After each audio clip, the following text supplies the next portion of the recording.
घेण्या भीमेची निघाली तुझ्या नाम घोषात इंद्रायण.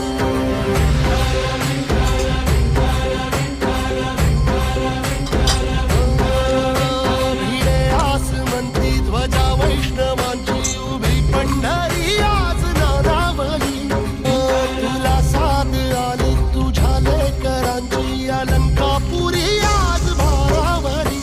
वसावारीचा घेतला पावलांनी